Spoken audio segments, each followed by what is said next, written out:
Hello everybody, it's your boy the Punk Otaku Stripe, and I'm back again to talk about my adventures with Superman Season 2, Episodes 3 and 4.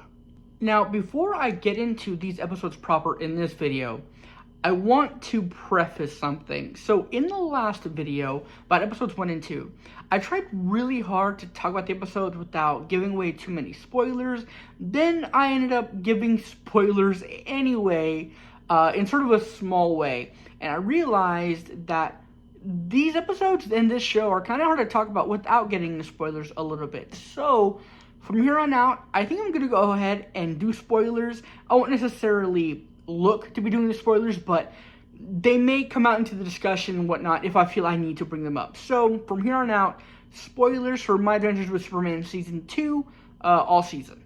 Okay, so after episodes 1 and 2, I wondered to myself, because of everything that they were throwing at us, where we're going to be headed next. And with these next two episodes, we're definitely heading somewhere, and I do mean that in a good way. Episode 3, first of all, I just want to specify how much I love the name of this episode, Full Metal Scientist. It's clever on two levels. One, because of the topic of the episode, there is a scientist in a metal suit, so Full Metal Scientist, obvious one there, right? But as an anime enthusiast on this channel, I do appreciate anime references. So Full Metal Scientist, Full Metal Alchemist, I really like that. Thought it was a nice touch. Anyway, the episode itself, it's good. It was really fun. An introduction to Metallo through the robots they're calling Metallos, the Metallos.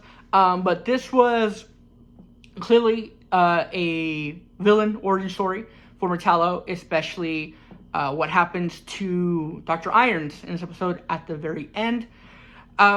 Speaking on Dr. Irons, I felt that the voice acting on him was kind of rough. I liked the character, but I felt like the voice acting was kind of hokey and dry. You know, there wasn't much emotion there. It was very much like, and I'm speaking like this upward inflection, and then I'm ending down like this in a downward inflection, and that's how I'm going to be ending my lines. There wasn't much emotion. It didn't feel like he was giving much of a personality to the performance. I felt like the performance itself didn't really fit the character in terms of him reacting to certain moments, things like that. And a lot of the exposition comes from him in this episode, so it was kind of rough sitting through those scenes when he's giving the exposition. Didn't ruin the episode for me, but again, I felt the performance was kind of weak. But what they're going to be doing with him is quite obvious, or maybe it's not, but I do see this as the Metallo origin story for this show. He's going to be very angry moving forward. It's very clear, specifically with Lex Luthor, maybe Clark later on, but we got a villain on our hands here, and I'm really interested to see where they go with that, but maybe tweak the performance a little bit.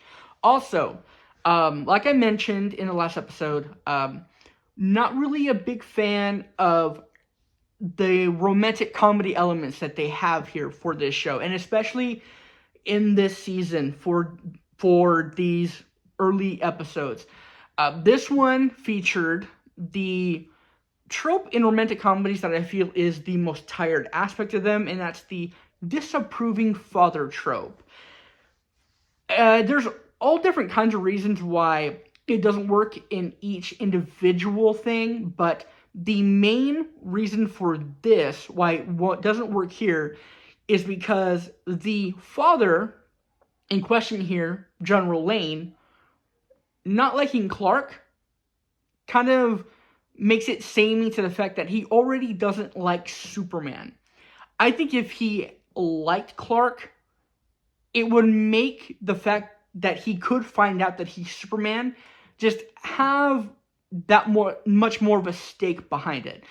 As it stands, there's not really much stakes. What's going to happen when he finds out he's Superman? He's going to not like him more, or maybe he's gonna Maybe you know what? I feel like they're gonna do a thing where they're gonna have Clark save his life as Superman, and that's where he finds out, and then he's gonna have a turmoil of, well, I don't really approve of him for my daughter, but he's Superman. He just saved my life.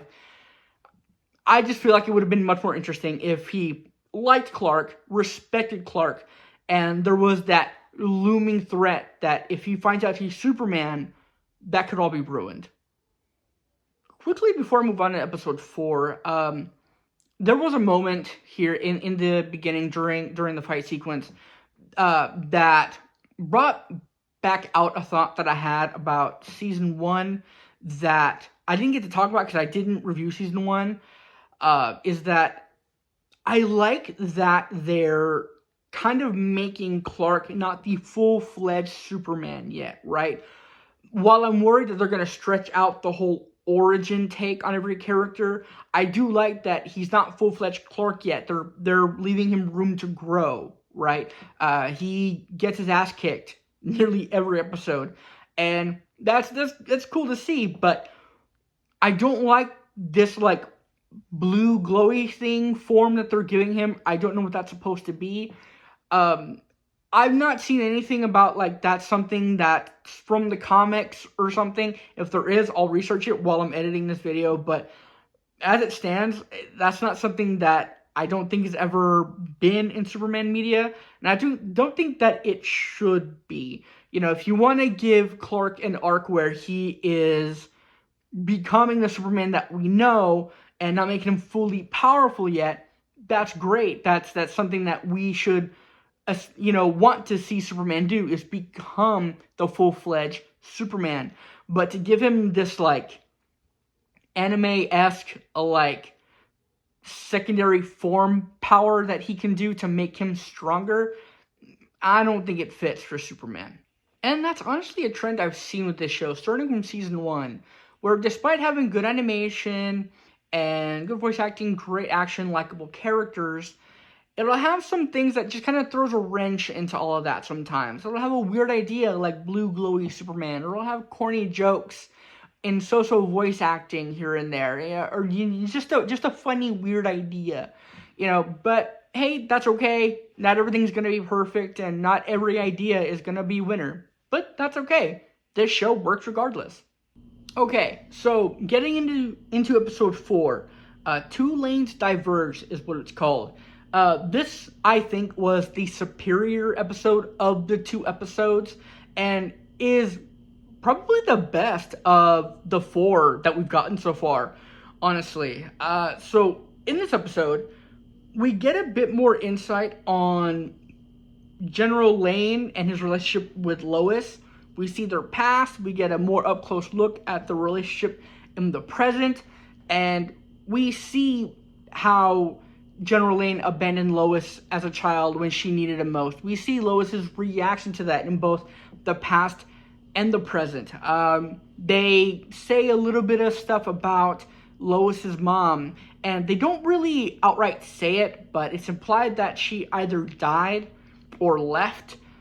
In one of the flashbacks, she's mentioning Lois's about her mom, how she doesn't really do homework with me anymore, and she didn't come out here with us. So I don't know what's going on with mom. And then in another flashback, she mentions, this friend hasn't talked to me ever since mom, and then she kind of trails off. So it could imply either thing, that she has either passed or she left them. And, it could be either one, because either event could have put more restraint on the relationship than they already had with General Lane's work with the military and Task Force X, pretty much making him abandon the family. So if Lois's mom left, that would make sense. And if she died, I couldn't imagine why it would have put such a strain on the relationship. I don't know if they'll ever really get into that. Ultimately, I don't think it matters. Now, there is a B-plot to this episode that converges at the end with Lois and Sam Lane that, converges into the big battle with Deathstroke and everything, where Jimmy Olsen is invited to be a speaker at a symposium for Star Labs. And there's a moment that really took me off guard. It was super surprising because, of course, Jimmy's super excited to be a speaker for Superman at this symposium, and it turns out to be a debate, a hit debate on whether or not Superman is a problem. And Lex Luthor is there to debate Jimmy Olsen on that. And I really like this. Not only was it just done really well, but it establishes why Lex Luthor is a threat to Superman. He's a genius. He's manipulative. And he can turn the masses on Superman, and it looks as if, with the way this episode turns out, he's definitely gonna do that. And actually, he already has, really, at the end of this episode. And that's gonna have some really big plot problems for the cast going forward. Not in the narrative, of course. It's gonna be done pretty well. At least I hope it will. This episode ends with a quaint little moment with Clark where he's sending a message out to Kara, Supergirl, but just how alone he feels in the world. Being, the only one just like him. Being so different from everybody else around him. And how he's sure that Kara feels the same wherever she is.